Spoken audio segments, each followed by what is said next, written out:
என்றால் ஏற்று நன்மையால் கட்டப்பட்ட ஆத்மாக்கள், விசுவாசிகள், சபையார், மக்கள், தேவஜனங்கள். அடுத்தது கர்த்தருடைய வார்த்தையினால் நிரப்பப்பட்ட உள்ளங்கள். ஏற்று நன்மையினால கட்டப்பட்ட தேவஜனங்கள், இயேசுவின் வார்த்தையினால் நிரப்பப்பட்ட இருதயங்கள். இந்த வார்த்தைகளை நாம் இப்போது அடிக்கடி பயன்படுத்துகிறோம். நாம் பயன்படுத்துற நீங்கள் அதை கேட்டுக்கிட்டீங்க. காரணம் ஒரே காரணம் தான்.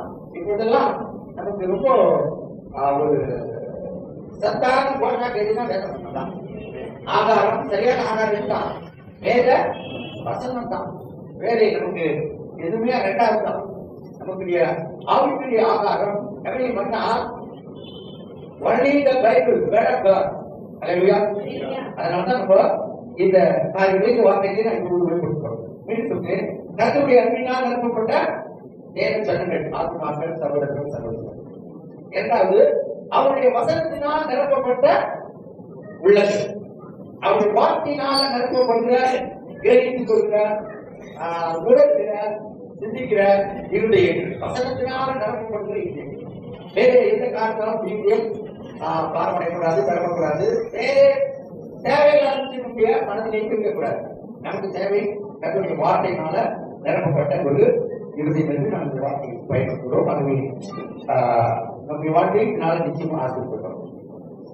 இன்றைக்கு 20ஆம் அதிகாரம் அப்போஸ்தலர் 20ஆம் அதிகாரம் 22வது வசனத்தை வாசிக்கலாம். ஆகையால் உங்களை குறித்தும் தேவன் தம்முடைய சுய இரத்தத்தினாலே சம்பாதித்துக் கொண்ட நமது சபையை மீட்பதற்கு பரிசுத்த ஆவி எங்களை கண்காணிகளாக வைத்த மந்தை முழுவதையும் எச்சரிக்கையாக. அதாவது சபை பேசுகிறார். சபை தேவனுடைய இரத்தத்தினால வாங்கப்பட்ட தேவச்சனங்கள், ஆட்டுடைய இரத்தத்தினால கழுவப்பட்டு வாங்கப்பட்ட ஜனங்கள். ஜான் வெஸ்லி என்ற ஒரு பெரிய இங்கிலாந்திலிருந்து ஆண்டு ஊழியத்தை செய்கிறார். அவர் காலத்திலே இங்கிலாந்து தேசம் எங்கும் ஜப கூட்டங்கள், ஆராதனைகள், மக்கள் எதிர்பார்த்தாலும் மாணவர் தேர்வுகள் கூட்டமாக கொஞ்ச காலம் இங்கிலாந்து. அதே மாதிரி இன்னைக்கு சாத்தானுக்கு நேர் தெரிஞ்சியாக இங்கிலாந்து முழுவதும் தேவன் ரொம்ப குறைச்சி போய் நிறைய ஆலயங்கள் தான் விட்டுட்டாங்க. சபைக்கு வந்து ஆட்கள் இல்லை. எனவே அப்படிப்பட்ட ஒரு தேசத்திலே ஒரு தேவதாசன் தான் ஜான் வெஸ்லி. அவர் வாழ்ந்தார். அவர் ஒரு நாள் கத்த ஒரு தரிசனம் தந்தார். தரிசனம் தந்தார். என்ன தரிசனம் என்றால் பரலோகத்துல அவர் கூட்டு போய் காட்டினார். பரலோகத்துல காட்டும் போது அங்கே மக்கள் யாரும் இருக்கிறார்கள். அப்போ ஒரு புனிதரை பார்த்து கேட்டாரு, இங்க இந்த சபை மக்கள் சபை மக்கள் எங்க இருக்கிறாங்க என்று அவர் கேட்டார். அந்த காலத்துல இன்றைக்கு கேட்கல, அந்த காலத்துல இருந்த சபைக்கு ஒரு சுத்தமான பேட்டில கொடுத்தாங்க. என்னன்னா சபை கேள்விப்பட்டிருக்கீங்க, அது கிடையாது. அப்புறம் அப்புறம் இன்னும் அதுவும் ரொம்ப ரேரா இருந்தது. அது அவங்க தான் இப்பொழுது அந்த சபைகள் பெயர் நிற்கும். ஆனா அந்த சபை இருக்கும் போர்டு இருக்கும், ஆட்கள் மாட்டாங்க. அட்வர்டைஸ் போது இருக்கிறது பரவாயில்ல தெரியும். இப்படி பல்வேறு பெயர்கள் உள்ள சபைகள் இருக்கிறத பார்க்கலாம். அப்படி இருந்தது பார்த்தார்கள். அன்னைக்கு இருந்தது பேப்டிஸ்ட், முக்கியமான சபை பேப்டிஸ்ட். கொஞ்ச காலத்துக்கு பாடு பேப்டிஸ்ட் தான் ரிவைவல் ஏற்பட்டது. அப்படின்னா ஜனங்கள் கர்த்தரை அவளா கேட்க ஒரு சபை பேப்டிஸ்ட். ரொம்ப ரொம்ப ஆண்டு வசனத்தை தியானம் பண்ற ஊழியர்கள் சபையார் அபிஷேகம் பெற்ற மக்கள் பேப்டிஸ்ட் நிறைய இருந்தாங்க.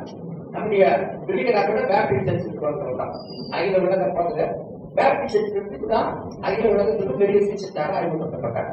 இப்படி சில சபைகள் இது கேட்கிற பார்த்து இந்த சபை மக்கள் இருக்காங்க இல்ல, அப்படி யாரும் இல்லைன்னு சொல்றாங்க. அவருக்கு ஒரு மற்ற ஒரு சிறிய ஒரு வியாபாரம் பிரஸ்பெட்டேரியன் சபை பண்றாங்களா இல்ல, அட்வர்டைஸ் சபை பண்றாங்களா இல்ல, இருக்காங்களா இல்ல, அப்புறம் மெத்தடிஸ்ட் இருக்காங்களா இல்ல. அன்றைக்கு இருந்த பேரு தான் இப்ப வந்து எல்லாம் இருக்கிறாங்களா கேட்டா எல்லாமே இல்லைன்னு சொல்றாங்க. அவங்க எந்த அந்த காலகட்டத்தில் இங்கிலாந்துல இருந்த எல்லா பேர்களும் சால்வேஷன் ஆர்மின்னு ஒன்று விரும்புகிறாங்க. இப்ப சென்னையில் ஒரே சால்வேஷன் ஆர்மி. அவங்க வந்து ஒரு மிலிட்ரி மாதிரி ட்ரெஸ் கொடுப்பாங்க. வீட்டுக்கு போகும்போது அவங்க பார்த்தா மிலிட்ரி மாதிரி இருக்கும். அந்த யூனிஃபார்ம் பேங்க் 30 யூனிஃபார்ம் பண்ண மாதிரி இருக்கும் வச்சுங்களா. பேங்க் வச்சுப்பாங்க. அதான் சால்வேஷன் ஆர்மி. ஆர்மி புதிய போகுது. அவர் ஆரம்பித்த காலத்துல என்ன சொல்றாங்க, வெறும் ஊழியம் செய்யக்கூடாது, ஆத்மாக்களை அறுவடை செய்ய வேண்டும் என்ற ஒரு அதை முக்கியப்பட்டிருக்காங்க. ஒவ்வொரு காலகட்டத்திலே ஒருத்தர் சில காரியங்கள் எம்பசைஸ் பண்ணாங்க. அது போல ஜான் வெஸ்லியும் காஸ்பிள ரொம்ப முக்கியப்பட்டாங்க. காஸ்பிளையும் டீலிங் இந்த மாதிரி கப்பல் கேட்டாரு. சாகஸ் நாகரிக மக்கள் எல்லாமே கேட்டாங்க. அப்ப கடைசியா கேட்டாரு, எந்த சபை மக்கள் தான் இருக்கிறாங்க கேட்டாரு. கடைசியா கேட்டாரு, நான் கேட்ட ஒரு சபை மக்கள் இல்லைன்னா என்ன வண்டியா பண்ண மாட்டேங்களா? அந்த சங்கத்தில் யாரும் சாவடியா அடக்க முடியா சபைக்கு மத்திய பண்ண மாட்டியா? அப்போ சொன்னாங்க, நீ சொல்ற பேர் எந்த ஆட்களும் இல்ல, ஏழு கட்டத்தால கழுவப்பட்ட மக்கள் தான் இருக்கிறாங்க.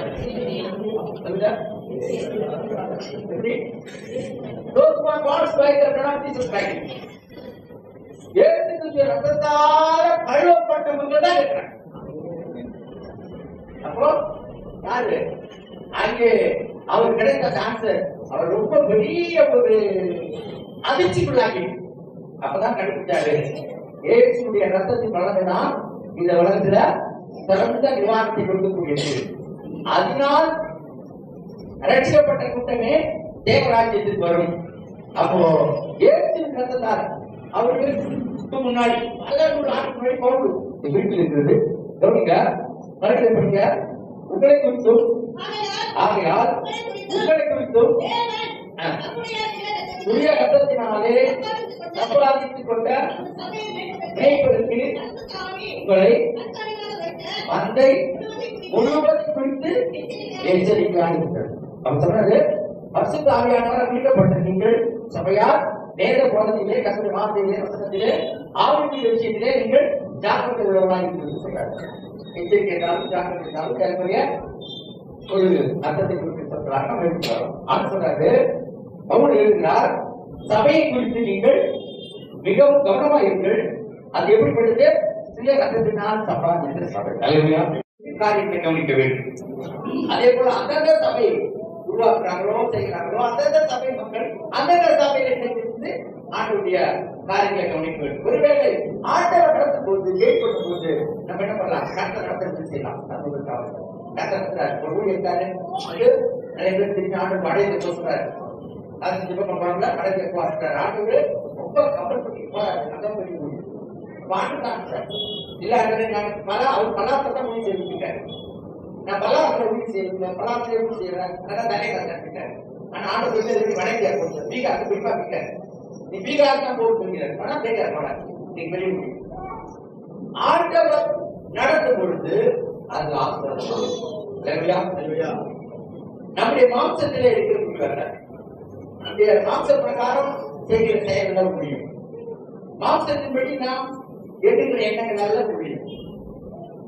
அது பிரிச்சுவலி ஆண்டவருடைய கையின்படி நடத்துகிறதா முடியும். ஆண்டவர் நடத்துகிறார், நம்மை நடத்தி கொண்டு போகிறார், நம்மை ஆசிரியார். சொல்றாரு, பலவிதமான காரியங்கள், பலவிதமான சூழ்நிலைகள். அதிலே கர்த்தர் சொல்றாரு, பிரயாசத்திலும் வருத்தத்திலும் அனைவருடைய கண்மணிகளிலும் பசியிலும் தாகத்திலும் அநேக உபவாசத்திலும் துணிக்கும் விவாதிக்கின்றேன். இதெல்லாம் இதுதான் சபை கற்றுக்கிட்டார். இவ்வளவு பாதி கண்டு போகணும். இவை முதலாக இல்லாமல் சபைகளை குறித்தும் உண்டாயிருக்கிற கவலையினை நாள்தோறும் நிறுத்துகிறது. இவ்வளவு பிரச்சனை மத்தியிலே ஊழியத்தை செய்து வந்திருக்கிறது. அப்ப ஊழியம் என்பது இப்படிப்பட்ட பாதைகளை கடந்து வருவதுதான். இப்படிப்பட்ட பாதை இல்லாம நாம் ஒரு ஊழியத்தை செய்தால் அந்த ஊழியம் ஆண்டவர் அந்த அளவுக்கு அதுல வேதவசனத்தின் ஆதாரம் இல்லை. முதல்ல வேதவசனத்தின் அடிப்படை அதிலே இல்லை. வேதவசனம் சொல்றது ஊழியம் என்றாலே இவ்விதமான நிறைய வசனங்கள் நேரம் கருதி நாம் அவருடைய போடுறாரு. நாம் அநேக உபத்திரவங்கள் வழியாய் பகலுக்கு போகணும். பகல் போனா அநேக என்னுடைய பகல் போனோம். விசுவாசினாலே கிறிஸ்தவனாலே ஒரு பக்கம் ஆசீர்வாதம். ஆசீர்வாதம் தேவனுடைய அவருடைய வழிநடத்தலின் பேரிலே கிடைக்கிற ஆசீர்வாதம். தேவன் நம்மை நடத்துகிற அந்த நடத்திக்கு பாதையிலே கிடைக்கிற ஆசீர்வாதம். பாட்டு சொல்றாரு, அநேக உபத்திரவ வழியா நாம் கர்த்தருடைய ராஜ்யத்தில் பிரவேசிக்க வேண்டும் என்று பவுலே அப்போ சொல்றாரு. எனவே தான் நம்முடைய இந்த ஏற்கனவே வாசத்தோம் கண்ணீரோடு இருக்கிறவன் அழித்து விதையை அழுத்து போகிறவன் எவ்விதத்தோடு அவர்களை அறுவடை செய்கிறார். ஆண்டவர்கள் என்பது எனக்கு தேவனுடைய உண்மையான பாரத்தோடும் உண்மையான அந்த அந்த மனத்தின் உற்சாகமானதோடும் தேவனுடைய கிருபையோடு செய்கிற ஒரு காரியம், தேவனுடைய கருணை அடிப்படையிலே செய்கிற காரியம். நீங்கள் 20 படிக்கிறீர்கள், 19 படிச்சிருக்க நான் இருக்கிறேன். 20-19 அப்போ வெகு மனத்தாழ்மையோடும் மிகுந்த கண்ணீரோடும் எனக்கு நேரிட்ட சோதனைகளோடும் கர்த்தரை சேவித்தேன். கர்த்தரை சேவித்தது என்பது மிகுந்த மனத்தாழ்மையோடு செய்யும். ஆழ்மையோடு ஆண்டவர் சேவிக்கிறது. தாழ்மையான சுபாவம் பேச்சிலே நம்முடைய சூழ்நிலை வெளிப்படுத்தும்போது ஒரு தாழ்மையில ஒரு சூழ்நிலை கர்த்தரை வைப்பார். அந்த வேறு உங்களை வீட்டில் வைக்கிறாரு, வெளியே வைக்கிறாரு, ஊழியக்காரர்கள் வைக்கிறாரு, பொருளாதாரத்தில் வைக்கிறாரு, உங்களை பதவியில் வைக்கிறாரு, உங்களை மற்ற பிள்ளைய வாயிலாக வைக்கிறாரு. இன்னும் உங்களுடைய தனிப்பட்ட மனதிலே நல்ல ஒரு மனசு தருவாரு. இதெல்லாம் கர்த்தர் கொடுக்கிற உயர்வு. யாருக்கு? தாழ்மையா இருக்கிறது.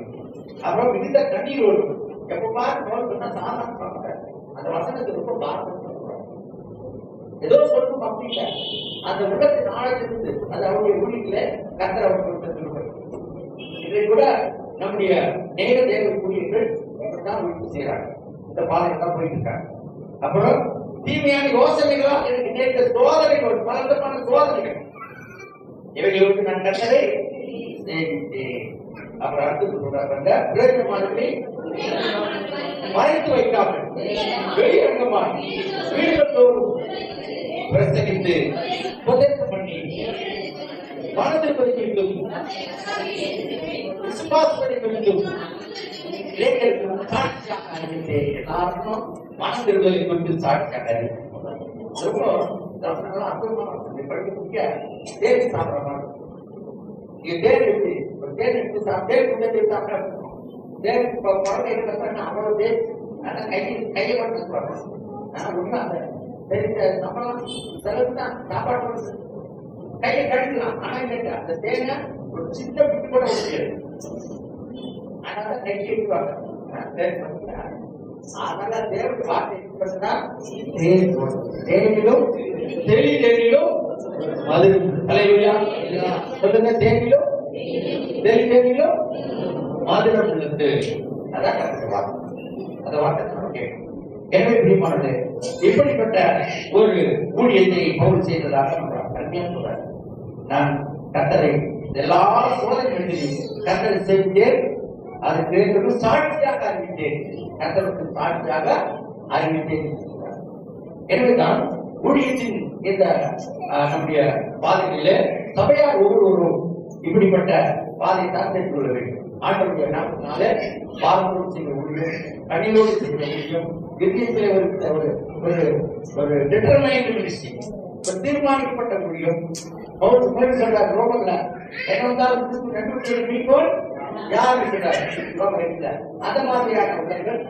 யோகு பழைய பாட்டு யோகு சொன்னாரு, அவரு என் தோல்விதான் அடிப்போனாலும் என் மீட்பர் உயிரோடு சொல்லுகிறார். அந்த மாதிரி வார்த்தைகள் அந்த அக்கினி குண்டத்திலே போட்ட போது அந்த 3 பேர் சொன்னாங்க, தேவனை விடுவிக்காமல் போனாலும் அவரையே நாங்கள் சேவிப்போம். தேவனை விடுவிக்காமல் போனாலும் அவரை நாங்கள் சேவிப்போம். இதுதான் தீர்மானமான ஒரு மன உறுதியான அறிக்கை. அதுதான் இன்றைக்கு இப்படிப்பட்ட ஊழியத்தை செய்ய கண்டிருக்கிறார். மார்க்கோடு கண்ணீரோடு உண்மையான மன அந்த உற்சாகத்தோடு தேவனுக்கு செய்கிற இந்த ஊழியத்தை கர்த்தர் அப்படி செய்யும்படிதான் கண்டிருக்கிறார். ஆனபடியால் 3 வருஷ காலமா இரவு பகலும் கண்ணீரோடு இடைவிடாமல் வந்ததை நினைத்து விழித்திருங்கள். நினைத்து இதுதான் இந்த வார்த்தையை கொஞ்சம் நயல் பண்ணி கர்த்தருடைய ஊழியத்தில் நீங்க என்ன பண்ணணும்? விழித்திருங்கள். சொல்லுங்க எல்லாம் சொல்லுங்க. விழித்திருங்கள் அப்படின்னா அர்த்தம் ரொம்ப சாப்பிட்டாங்க, கவனமா இருக்கு. இந்த ஊழியம் வந்து என்னுடைய ஊழியம் இல்ல, ஊழிய ஊழியம். இது என்னுடைய ஊழியம் இல்ல, உங்களுடைய ஊழியம். அது அப்படியே டோட்டலி நம்ம இன்னும் கொஞ்சம் அதை மேலோக்கி பார்த்தா கர்த்தர் தந்த ஊழியம். மலர்வியா யார் தந்த ஊழியம்? ஆண்டவராகி தேவன் தந்த ஊழியம் குறித்து நாம் எச்சரிக்கையா இருக்க வேண்டும் என்று வேதம் சொல்லுங்க. சபையார் சபை எச்சரிக்கைன்னா பாசம் மட்டும் இல்ல, நீங்களும் தான், நான் மட்டும் இல்ல, சபையாரும் தான் விழித்திருங்கள் சொன்னார். நாம் இரவு பகல் கனிவோடு கொண்டு வந்து சொன்ன வசனத்து உபதேசத்தை என்ன பண்ணுங்க?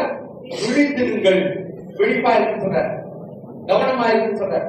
சபையாரும் தான், நான் சொல்லி கூடிய மட்டும் இல்ல, சபை மக்கள் ஒவ்வொருவரும் விழிப்பார், சபை மக்கள் ஒவ்வொருவரும் கவனமா இருக்கும், சபை மக்கள் ஒவ்வொருவரும் சபை மீதே கவனமா இருந்து கூடிய காரியத்தை கவனிக்க வேண்டும்.